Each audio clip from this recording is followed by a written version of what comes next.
Do you even believe that Yahweh Shai existed, or someone under similar names may have existed? No. Uh, the Howard Shy, the hero cartoon character, was made up. I definitely don't see a figure like Yahweh Shai, Jesus Christ, in the Old Testament or prophet. So yeah, I don't believe he ever existed.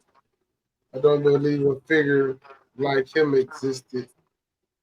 I do see the prophets in the children of the nation being spoken about in this manner as a collective.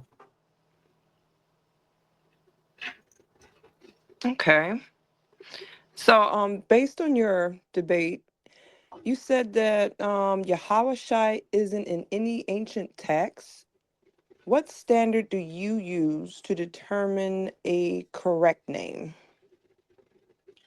The oldest inscripts and manuscripts, um, and we know this through the scholarship consensus on the two rarest forms that this name was presented in, which would be the Dead Sea Scrolls and the Masoretic text, which both preserve the same name, one in the shortened form. And there's never a Yahweh Shai presented at all. Uh, and again, when we look at how the Hebrew language is set up, it's a protected language, and it wouldn't allow the ending of Yahweh Shai to be within the language or be within the word construct itself.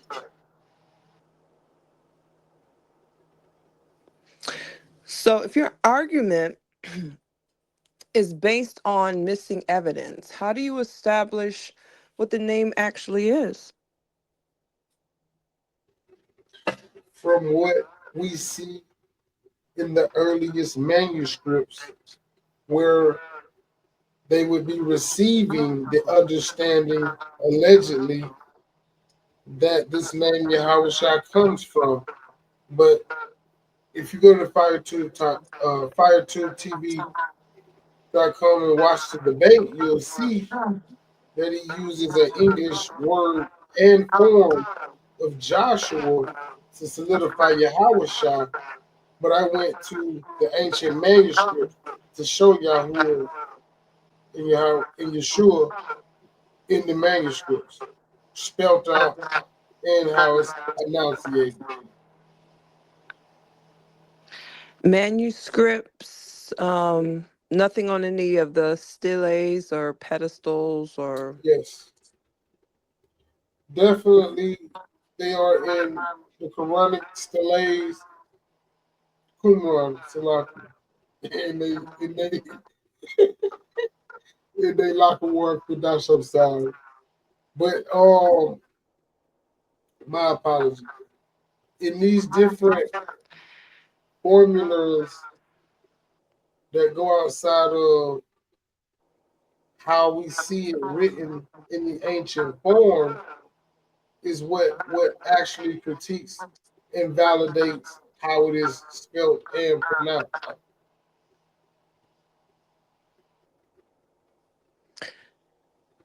And what did you come up with? What did you discover? That the Dead Sea Scrolls and the Masoretic text also outside of what they would call the biblical scrolls in a few of the Egyptian tablets and papyrus, we can see this goes to a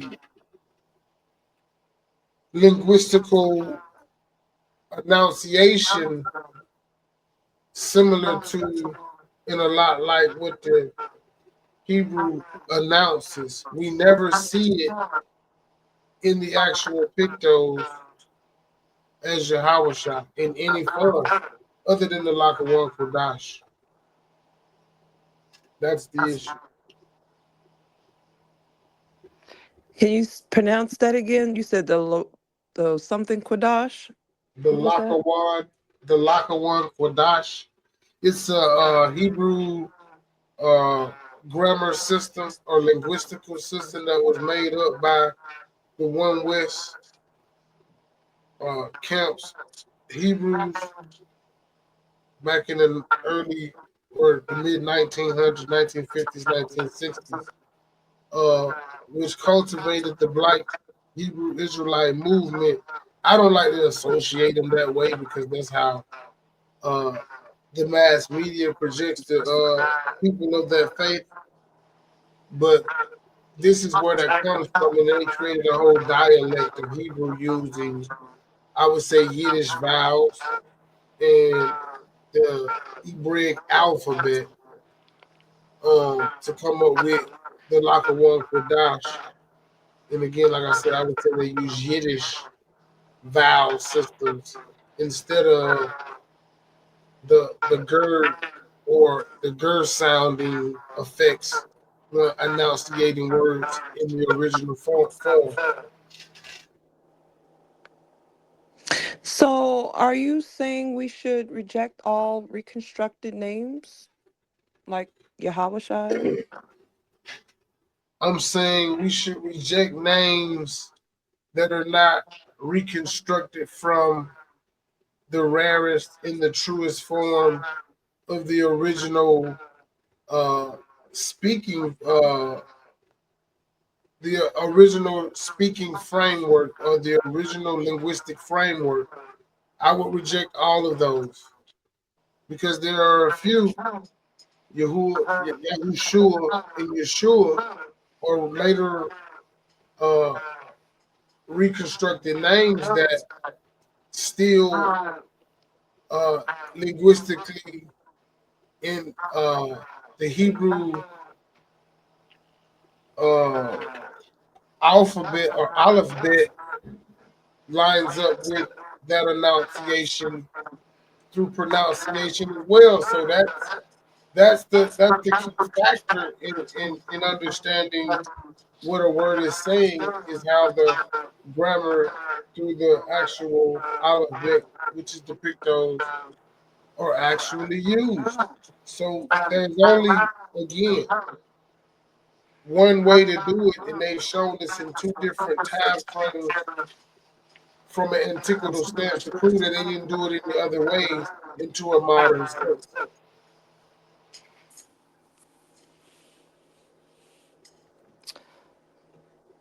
Mm. Mhm. So, if Yahweh is false, give the I'm sorry, give the exact original pronunciation right now with zero reconstruction. Can you do that? Mhm. And that would be Yahushua.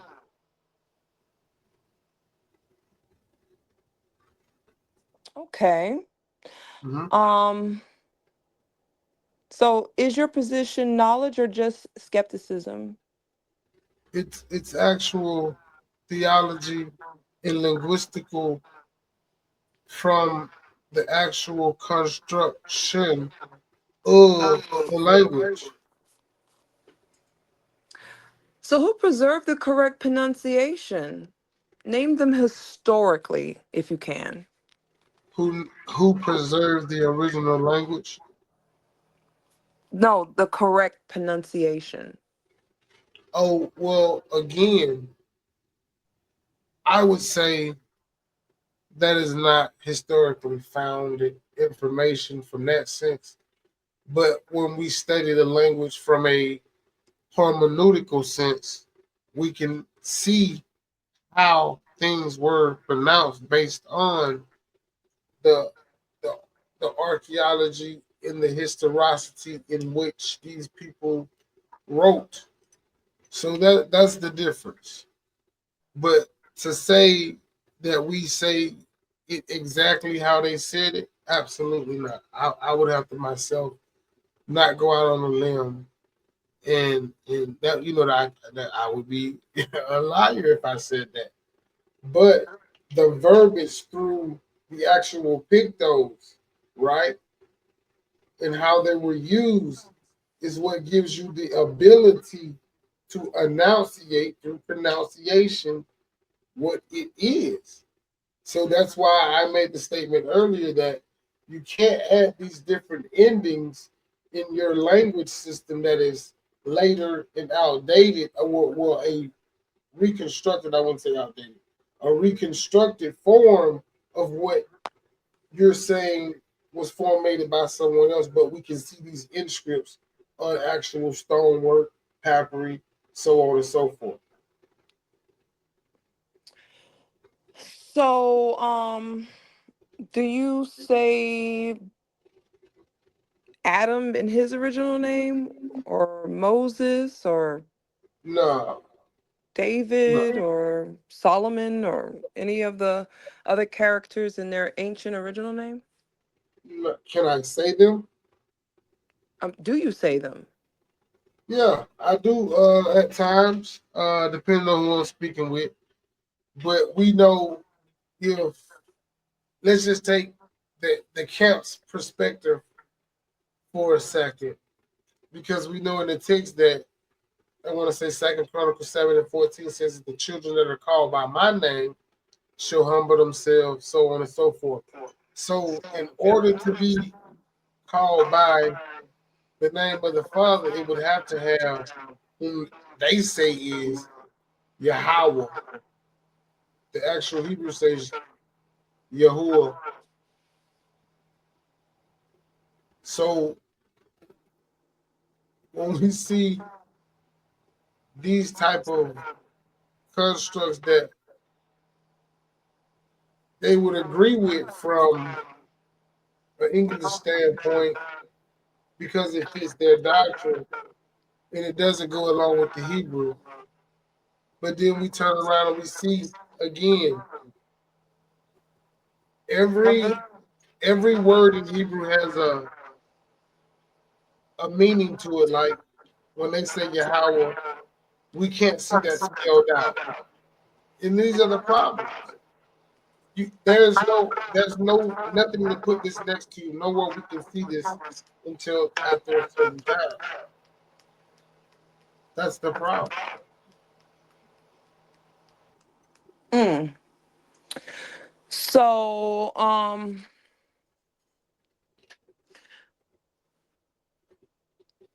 sorry, I took my glasses off.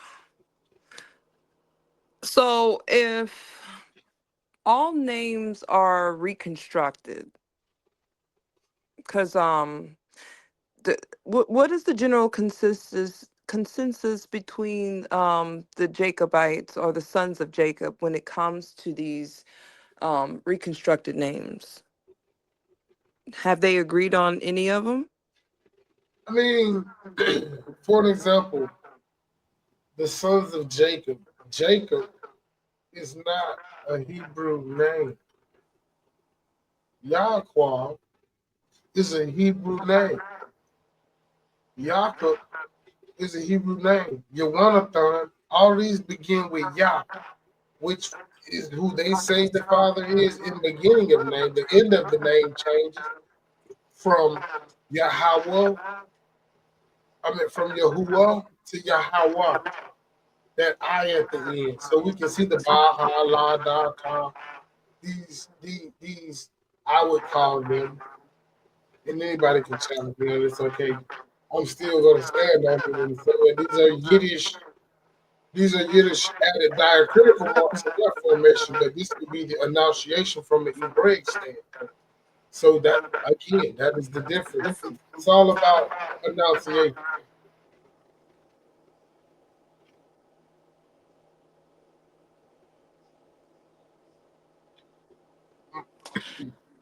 Most Okay.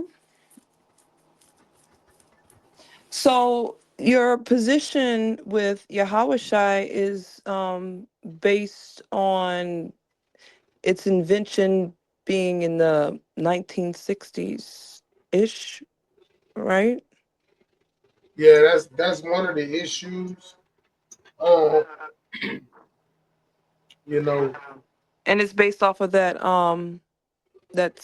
special pronunciation key invented by um, s- um, by your opponent. Can I just say your opponent? yeah, I mean, he follows that school of thought and he perpetuates that ideology. So yes, that's fine. Yeah, I do say that. And again, I mean, I have to drive this point home over and over again that according to the scholars' consensus, and even scholars like John Henry Clark mentioned that we can't start to produce names because this is what the Greeks did. This is what the Romans did. This is what the Greco-Romans. This is what all these different formulas of people, excuse me, that started, excuse me, that started religions and faith-based cultures off of this same information and took these writings and turned them into New Testament writings and epistles and things of that nature. So when we actually look at it in its entirety, we can clearly see that it is definitely something going on with how the framework of these different names from different constructs actually affect the original text. And that's the real reason that I speak on it the way that I do and I address it the way that I do. But if all names are reconstructed, your position collapses. Do you agree or disagree? I wouldn't say all names are reconstruction because when we look at the oldest forms of the names and we see what they actually saying to be in the ballpark, you would have to prove, and the burden of proof would be on you to say that it was not pronunciated in these ways when there are people that are still within the culture that have not deviated according to the historicity till this day that still agree with what is the understanding. So, I mean, it would be very hard to tell those people that have not deviated from the culture. And I'm not talking about the Ashkenazi converts. I'm talking about melanated people living in the landmass, the eastern world of Africa, that still use the same linguistical font without any colonization.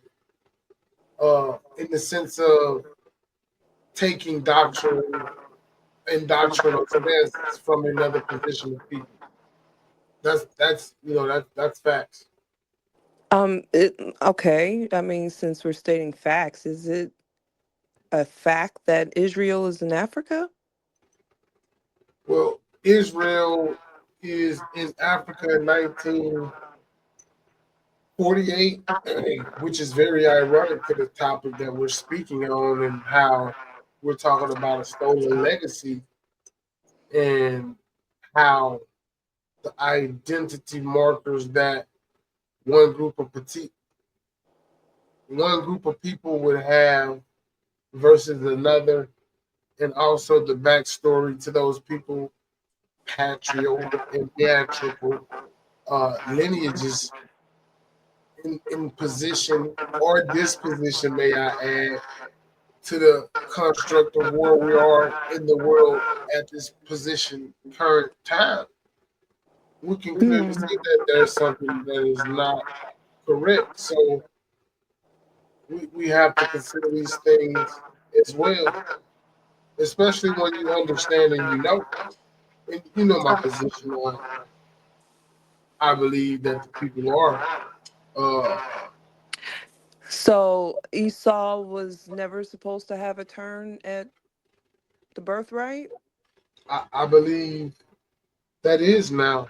I believe that is happening now due to the catastrophical uh, constraints in different physical and mental restraints that the melanated man here in America and abroad, may I add, not just here in America, here in America and abroad, but by and large, my point is when we speak on the so-called Torah narrative and the so-called biblical narrative, when we get into these narratives and we start to place people within these bounds, we see that this fits a specific people, and then we can see the people that are claiming these things in these attributes of the Torah and the Tanakh does not fit these people at all. So, History, what does the Torah say about the so-called 10 lost tribes readily accepting the Southern Kingdom in this religious fiasco contained in their Bible? exactly what do you mean? What does it say exactly? Like a little bit more specific on. No, I'm just asking. How were the 10 so-called lost tribes supposed to receive the Southern Kingdom after, you know, everything that they did Oh, without laundry listing it?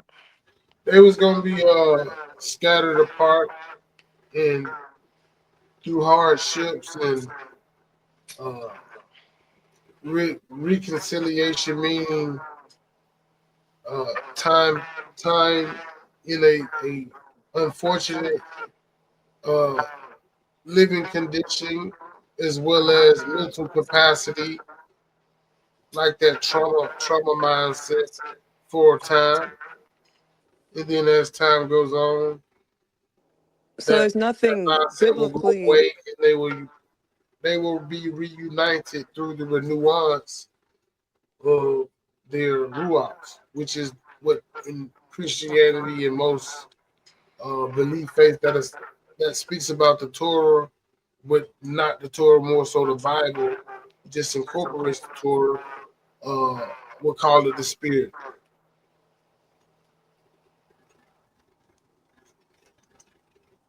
Okay. Now,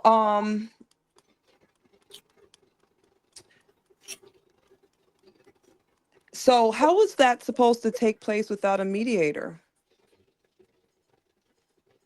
If we can turn to a few chapters throughout the Torah and see that the Father said that He was the mediator if we obeyed and cleaned ourselves up and followed His voice. So He would hear and He would do and He would move on our behalf without a man or a mediator. So I think when we stop overlooking these key points in the instructions, it's just like, when you get a new desk that comes in a box and it has 1,000 pieces, and you just want to have it together so fast that you forget to put a washer here and a nut there. Before you know it, it's not the way it looks on the box. Because it takes time to make sure you do every little key thing and follow the steps accordingly to the T, and then you will achieve a perfectly put together product. And I think that's the time when we'll see what you asked me just now. It's a work in progress, but it's happening. I think we see it now. I don't know if y'all see all the birds over there flying around, but that sounds like prophecy to me.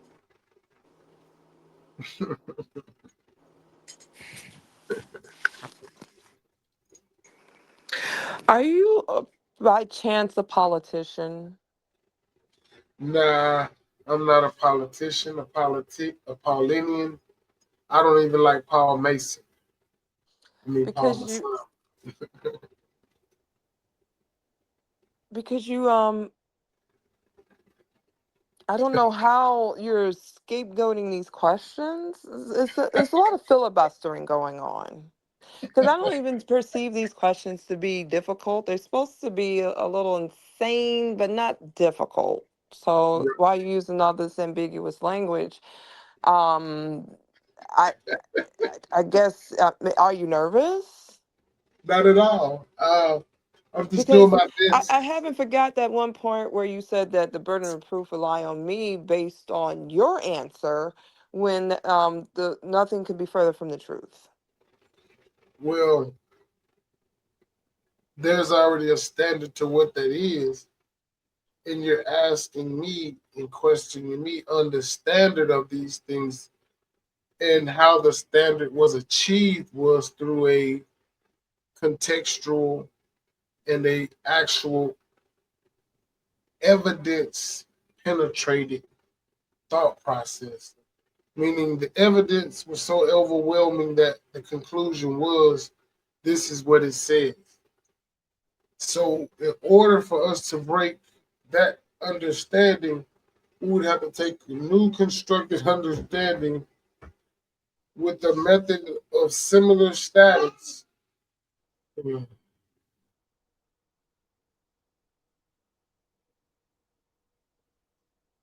Mm.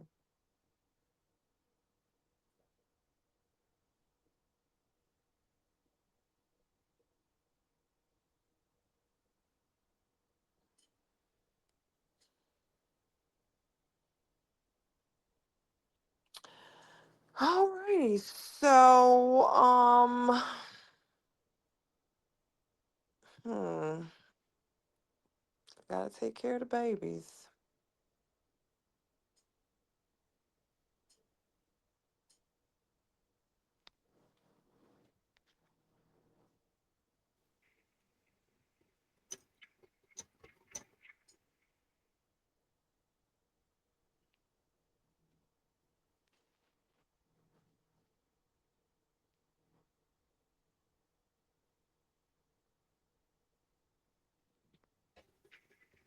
Uh,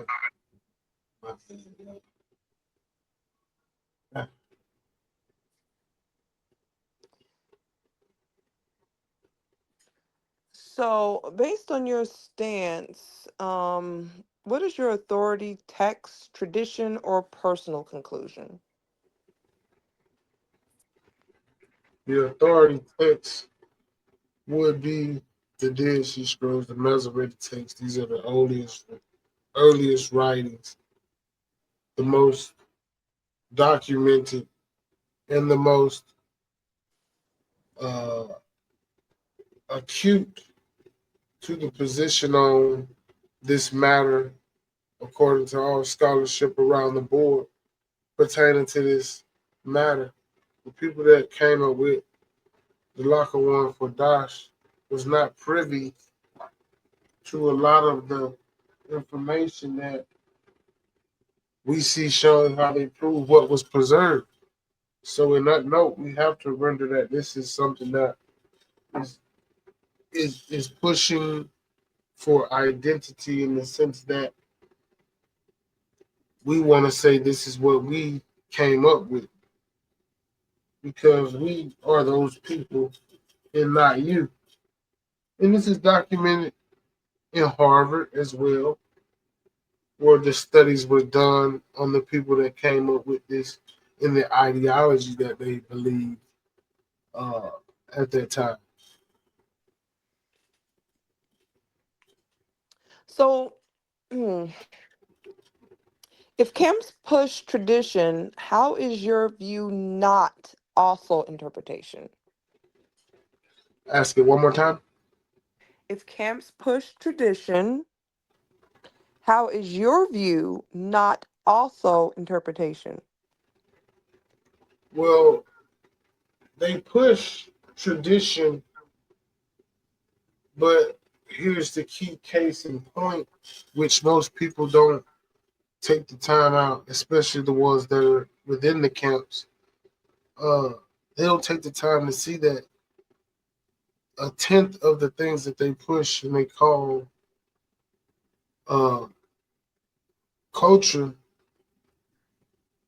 the creator of the Torah spoke it after the days of a specific man and told them that he no longer took delight in these things. So when we see them assembling in ways that the Creator had already spoken was abominable to him after the days of our forefathers, breaking the bond that he had with them, not expelling them, but changing not his word, but keeping, I wouldn't even say changing, I want to recant that statement, but keeping his end of the bargain. He showed them what it looked like to be a stepchild, for lack of better words. But he showed them what he told them he would, as far as the curses and the promises of obedience and disobedience. I'll say that. So, as far as the camp ops, that's what I'm gonna call them because they haven't never substantiated being an Israelite in particular. But are you correcting doctrine or just dismantling the camp op doctrine? It's not me just wanting to dismantle the camp doctrine. It's more so about what does the Torah say, and giving truth, in actually observing truth through seeking that truth. And I do believe that the text prescribes this to us because of how much information has been tainted and added to with these New Testaments and epistles.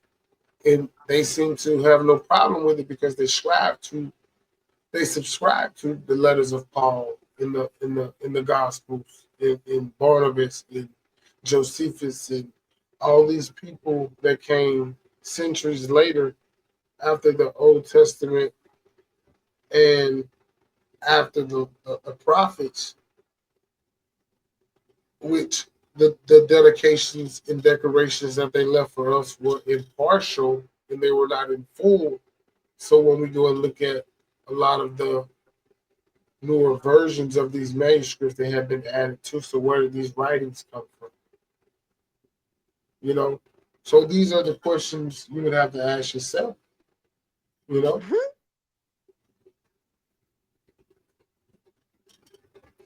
yeah, Well, I mean that's generally how it works with me personally. I ask myself the question, I ask other people the question, and once it's repeated in my head enough, I just open up a book and the answer is in front of me. there we go. But Absolutely. but it's not about me. This is not about me. This is about you and why you felt the need to, attack the the Washan Kadesh. Am I saying it right?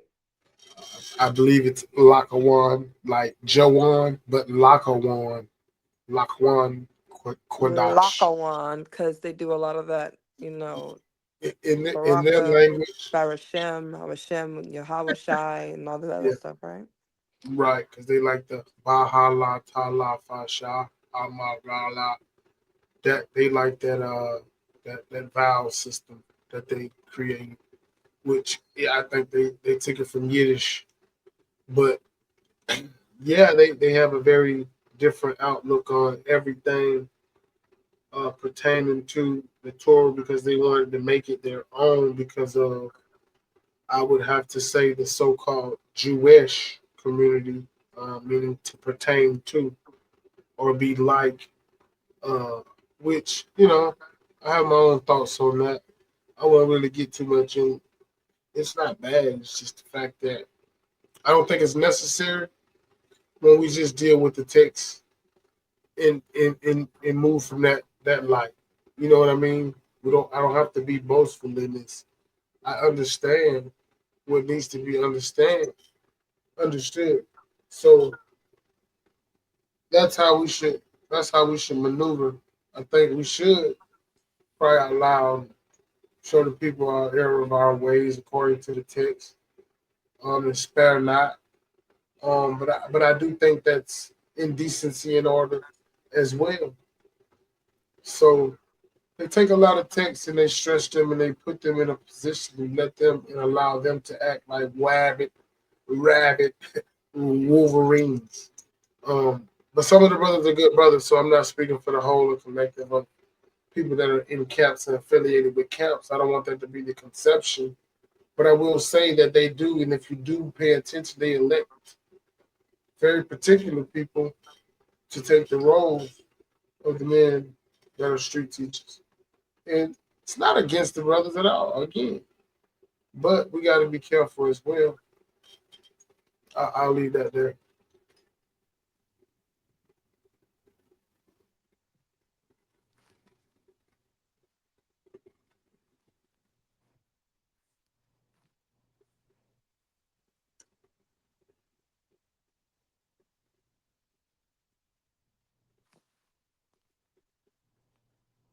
Did I get put on mute?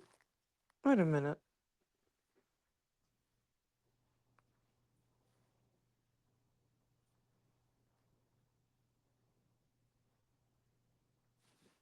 You still there? I'm here. What happened? You couldn't hear me? No. Yeah, I was talking for a minute. I just stopped talking. Mm, mm. See, you're gonna have to give some shorter answers. You give me dissertations per answer, and I can't even tell if you answering the questions or not. You're not rejecting them, but are you really answering them? Absolutely. So define your standard in one sentence. Torah first, Yahuwah. Pause for a second. The Torah that you have was written by a man. Hmm. The Torah that Moses received was written by the hand of the Almighty. Hmm. Which one has more value? The one that was written with the finger or the one that was written by the scribe? Well, I would say this: Moses' writing would be the writing that we receive because remember, Moses made a copy of the original Torah written with the finger of Elohim, and he placed the one that was written with the finger inside the Ark of the Covenant, and he gave what was prescribed by his hand as he was ordered to do to the people, for the people. So your Torah would be based off of the Greek. I, I would say no, Why not? because the Greek came way after. The original text was written in Hebrew. So you're stating that the original text was written completely in Hebrew? Yeah, absolutely. What year would you be referencing as far as that's concerned? I would say around the fourth. Now this would be coming prior to the fourth. So I would say Mm-hmm. 20, Mm-hmm. 2600 BCE, closer to 30. 30 or 3000 BCE? Yeah, not 3000. I say 300. 24, 24 to 30. It goes backwards. I think there's just too many digits in that one. Can you would that be a modern day time that you're keeping with that or what? Well, what I'm saying is, we know, for an example, the story of, let's just say, from a modern sense, Abraham. Mm-hmm. That story wouldn't have been in the original book. that Moses wrote down to give to the people, that story would not have been there. And the question is, why would it not have been there? But the reason it would not Mhm. have been there because the people at that time did not need to hear the story of Moses. They needed to know what it would be that will say it. So when Moses was prophesied, the prophets understood, and this was recorded later.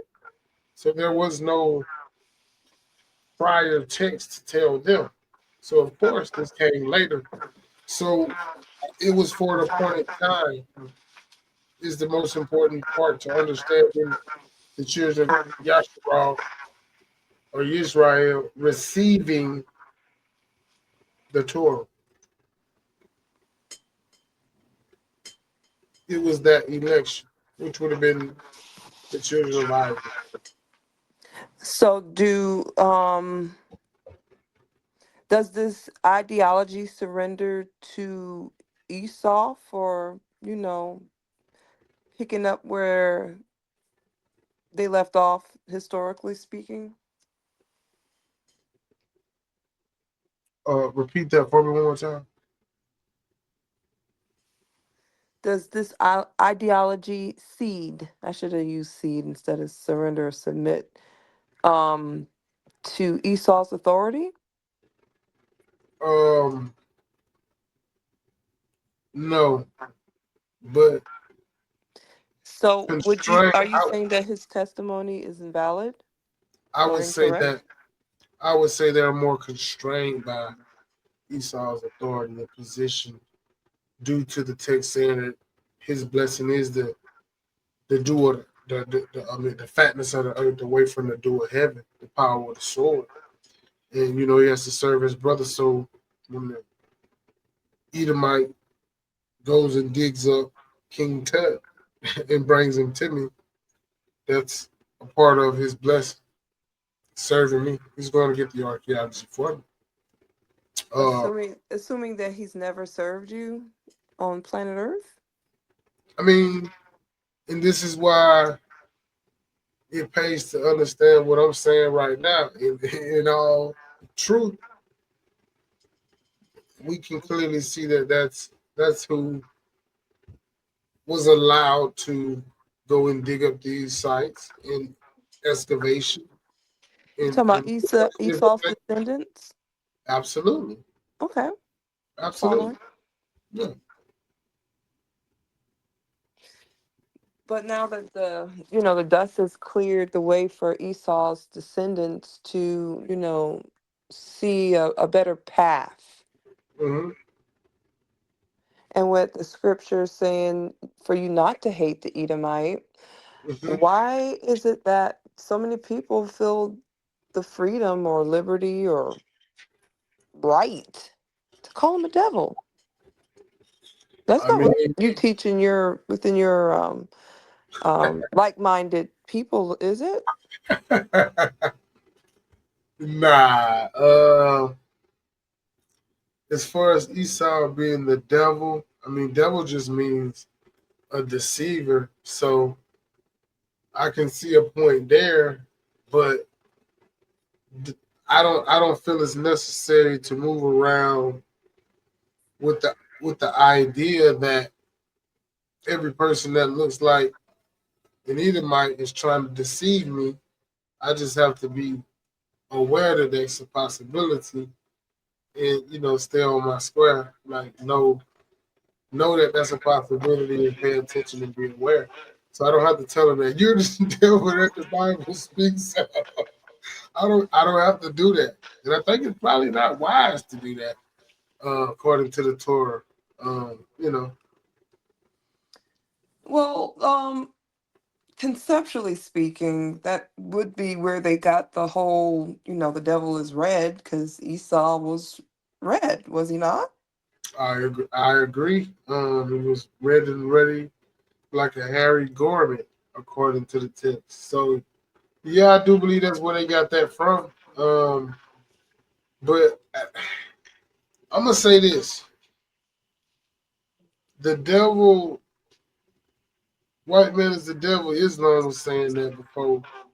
the Hebrew Israelite camps was affiliated. And then if we look at a little bit of a history, Abba Bivens had some connections and affiliations with Islam and uh, Catholicism, uh, and that can be shown at a later time. But yeah, we can clearly see that they were more so unified versus how they are now. This is a new thing coming from the One West camp, and this is why the debate that I just had with CHAARAN uh, last Friday was so pivotal because IU ISUPK is one of those breakoff branches that actually modified the original foundation that One West had as a unified group. And this is why I was showing and proving that ISUPK and the One West, they stuck with that Laka with Dash. Other camps, not so much, but they still dip and dabble in it, but not as much as ISUPK. And that's one of the most prevalent things about why it's important to understand how these things are not the same and how it doesn't line up with the language. It changes the construct.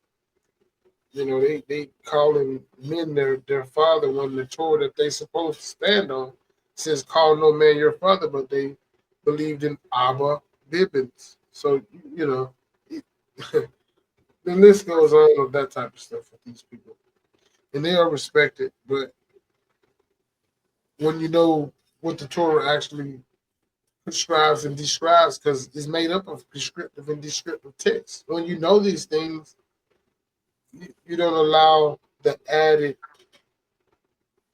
constructs to change the position of what the Father, what the Creator has already authorized. And this is why I speak the way I do about their camps and their affiliation and what it represents.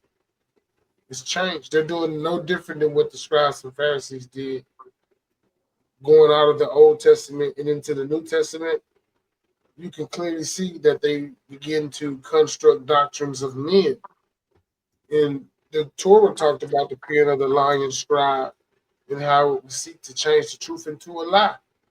And this is where we clearly see it. I can go on and on. Mm, mm. So if someone uses no Hebrew name but follows Yahuwah, what happens? Um, I'm trying to understand how, if I'm not calling Yahuwah, then I'm not following Yahuwah. I'm following who I believe to be the God of, and they use this God word so swiftly and so freely. I had to use it right now in this instance. I don't deal with God, but they would be dealing with who they perceive as the creator of the Torah. But the creator of the Torah gave Moses a specific name. Um, and that name is Yahuwah. And anything outside of that would be adding to or a reconstruction. And you wouldn't be serving at all because you didn't seek his face to figure out that what he's told you his name was is right there. I mean, that's the simplest explanation and the most critical, because the truth that the Torah possesses actually says that. It's not my own ideology. It's not my thoughts about it. It's not how I feel about it. The Torah actually says seek his face. Don't forget his name. Remember his name. Bring his name to remembrance. Exalt his name. Lift his name up above all names. So if it wasn't in the inscriptions or instructions, then he would be setting you up for failure because he never told you his name, and that would be unfair. You couldn't be held accountable for it. So if he gave you a name to utilize as a memorial throughout the generations forever, then that's the name we should uh, try to use. And I'm glad you asked that question, and I'll wrap it up right here. I just want to say this: Yahweh Shah Jesus Christ in the New Testament, where he speaks, because he doesn't speak in the Old Testament, he never uses the name that was given to Moses in the Old Testament, not one time. Never. I find that highly ironic. What do you think? Like, Um, well, it's not a matter of what I think, it's a matter of what I can confirm. And recommend Understanding the Old Testament by Bernard W. Anderson.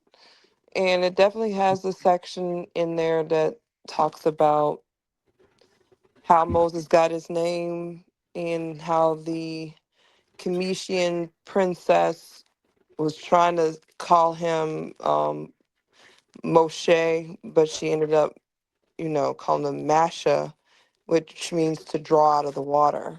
mm-hmm. Right, But being that the Egyptian language at that time was part of the Afro-Asiatic family of languages, um, it right, it's just a vowel or consonant difference in the wording. But right. And that's what I'm saying when we talk about consonants.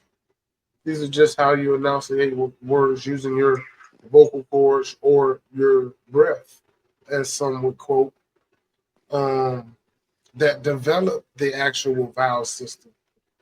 Um, we see that throughout different languages as well in other cultures.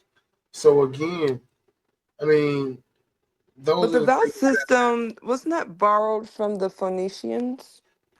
but well, I mean, when you say it that way, written down in history as a phonetics of a people, yes. But when it comes down to, again, how people verbalize, expressed images, you see it as what it is, and then it developing into what we see today. I would say maybe it was a revamp, yes, but I wouldn't say that was something new. I don't think that it has never been new. I think it's the nuance from another culture that is giving you the derivative of it, meaning it's trying to validate how it's systematic systematically used in its own system. I would say that's how linguists connect other languages and actually refringe other languages that they would say they didn't know before.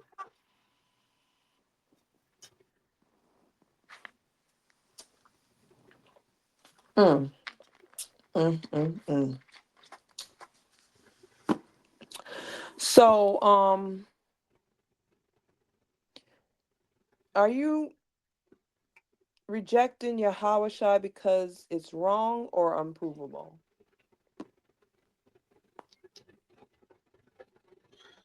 First, I would say unprovable, and because it's unprovable, by virtue, it makes it wrong due to the standard of how the Hebrew language works.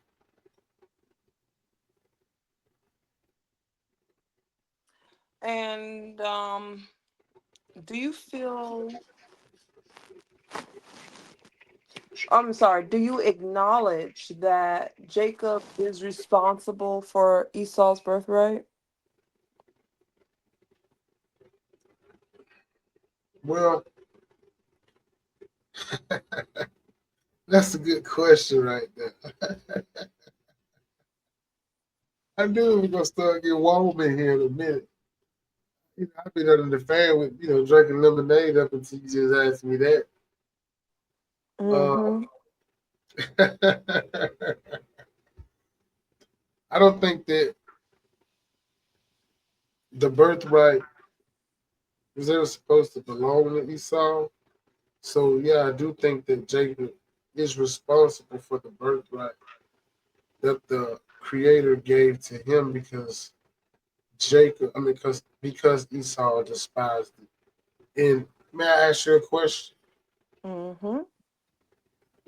According to your understanding, what is the a birthright from the biblical sense pertaining to uh, these two men in their discrepancy?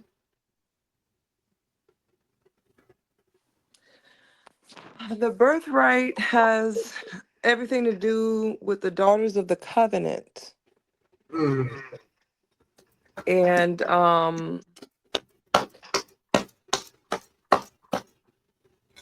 that's yeah, fire. and Oh, Esau sold his birthright, as in he has no right to the daughters of the covenant. And according to that particular uh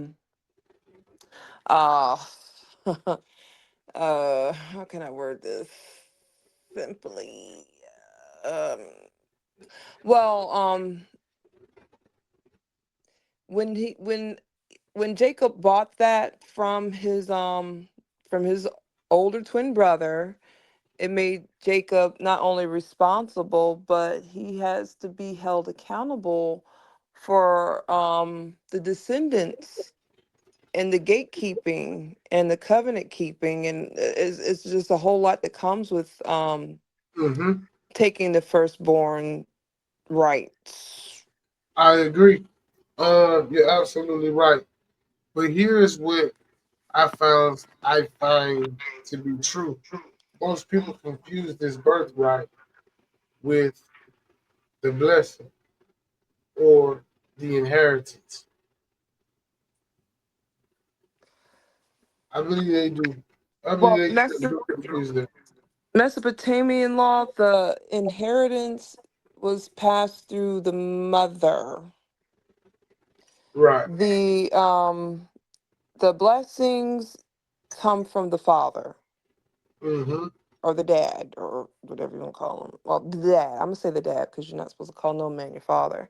But Right. the daddy was responsible for the blessings, and mom was responsible for the inheritance. As far as Mm-hmm. Isaac's allotment, he inherited that from his mother. As Facts. far as Esau, he'd already started, exploring his options because he had a whole bunch of wives long before, the one that was kept up in the house, the kept man called Jacob, ventured out on his own and went and did according to the will of his mother. Mm. Right. So I mean, it's really about the understanding of what was decreed by the Creator, given through Moses, copied by Moses, given to the people. And to sum it up real fast, most of what took place with the children of Yasharal being conquered and going into exile, going into foreign lands, and then taking their land and being conquered again, being exiled from that land. Um, you know, it's one of those things where the history after the second temple started to diminish and be reformed. It was kind of like a complete nuance. It went from regeneration to a new covenant. So I mean, we got to really look at excuse me,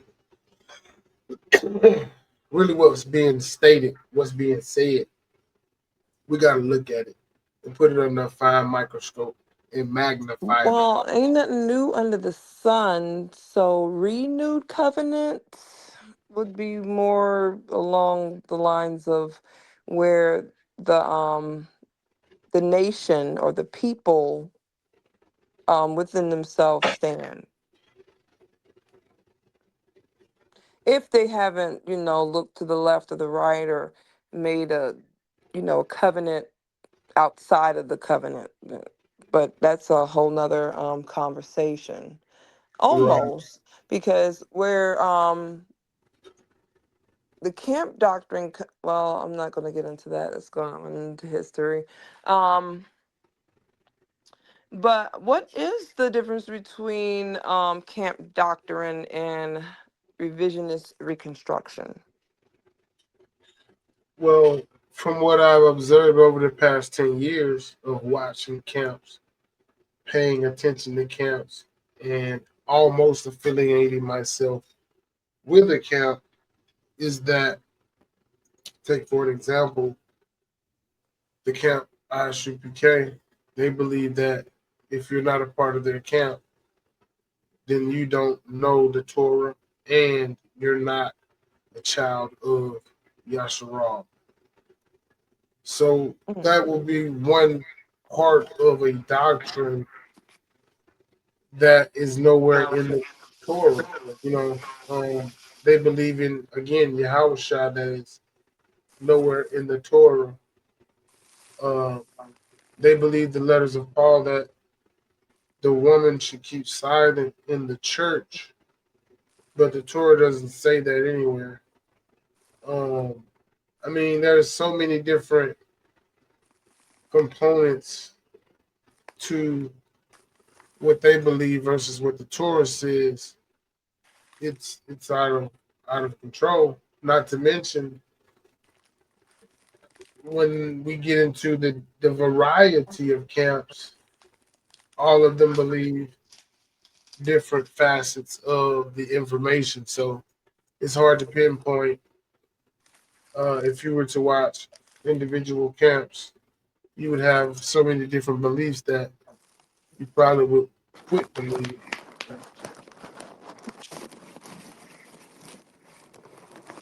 I can believe it because at one point I was thinking about joining IUIC, my bad, IUIC. Um, Mm-hmm. because I like the way that they would go into their Bible studies and just pull out all kinds of books I wouldn't have even expected at a one of them camp ops Bible study sessions. But it Mm-hmm. encouraged me to definitely use other lenses as far as examining what I've been presented for, well, at that time, a majority of my life. um, but where it fell short at was when I actually reached out for maybe a couple of suggestions, because the truth, especially the whole truth, it makes more enemies than friends.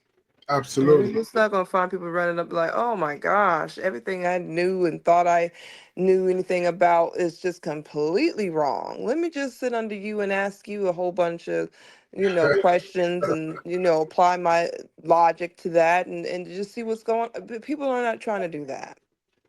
So Absolutely. one thing about when you do come to the knowledge that, yeah, um, just going to have to deal with the fact that people lie to people. I mean, a majority of the world is full of liars, and they say that they're doing it for the benefit of these young lives, and these young lives have never sat up and asked to be lied to. None of my kids have ever sat up in front of me and said, "You know what, mom, just lie to me, make it sound fly to me, because I don't want to hear that shit." Right. I agree. Now, I will say this.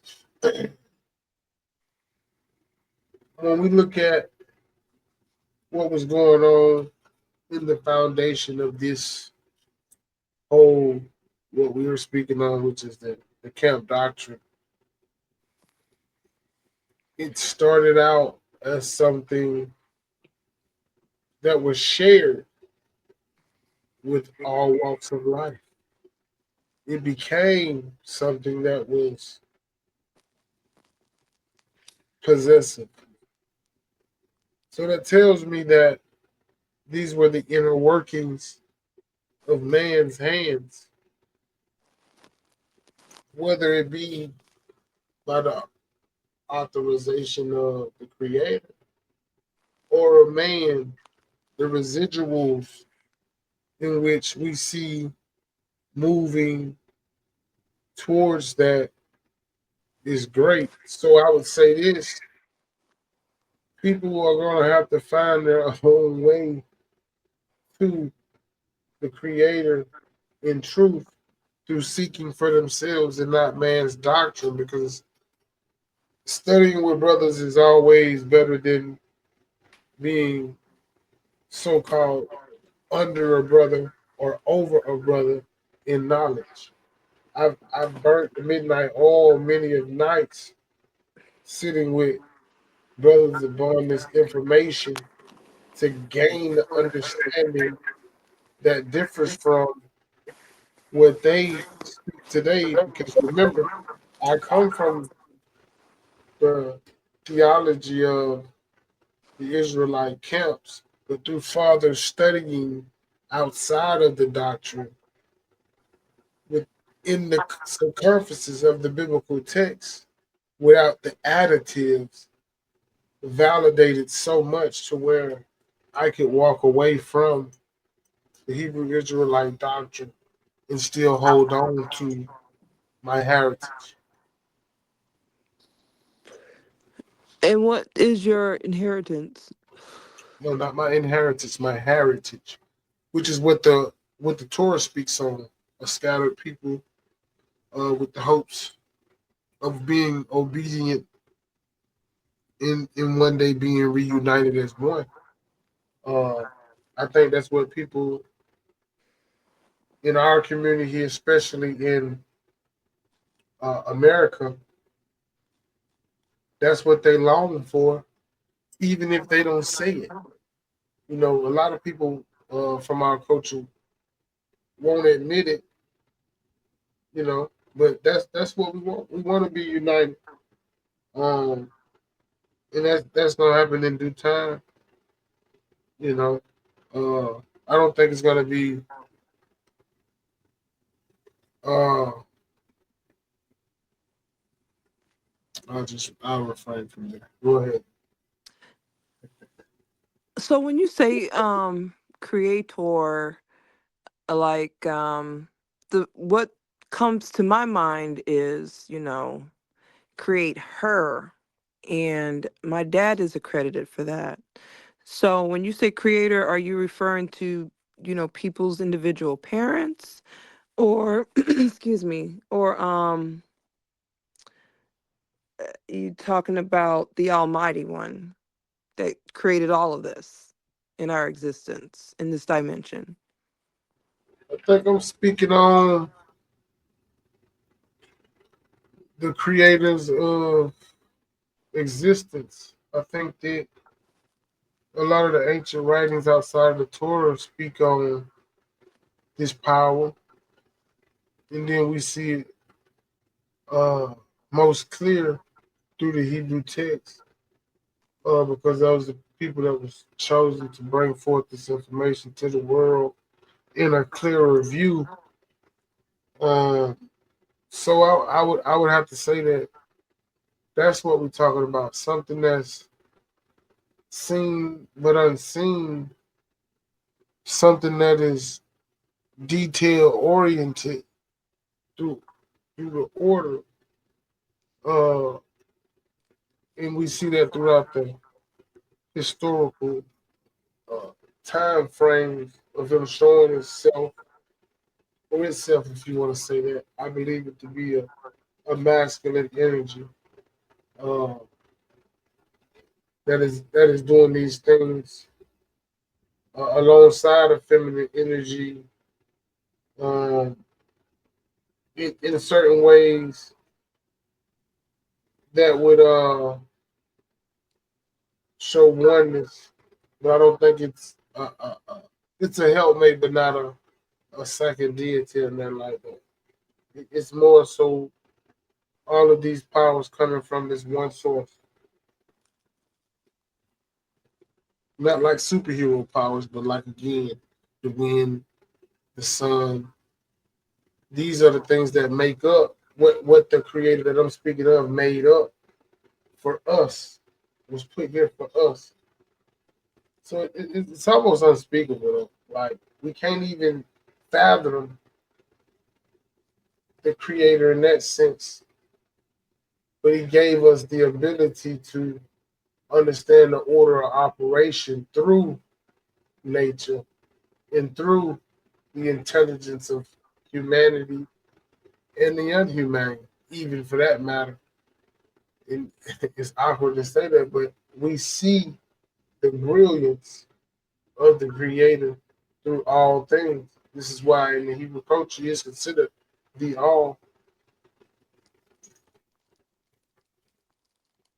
Mm, mm, mm. Mm-hmm. So these camps and these revisionists, do they have any plans on meeting up in some type of council or some type of reconciliation between the northern and southern kingdoms, or what's going on with that politically speaking? As far as I know, they have reunions every so often. But when it comes down to, You talking about the whole as a collective or just each camp? no, yeah, it's been a few. I think it's a few. I don't think all of them attend this meeting. So as a collective, in what you're saying, I don't see that uh, being a plan. But I also understand most of these camps that we're speaking about are waiting for Yahweh Shah Jesus Christ to crack the clouds, return, and to deliver them into salvation away from their enemies that want to hurt them.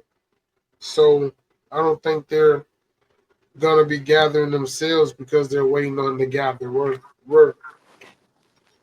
Do you think that they, and when I say they, I'm referring to the Southern Kingdom as a whole. Do you think that they made that up to exonerate themselves from the guilt of having had whoever this man is, whatever you want to call him, they had him crucified for their sins?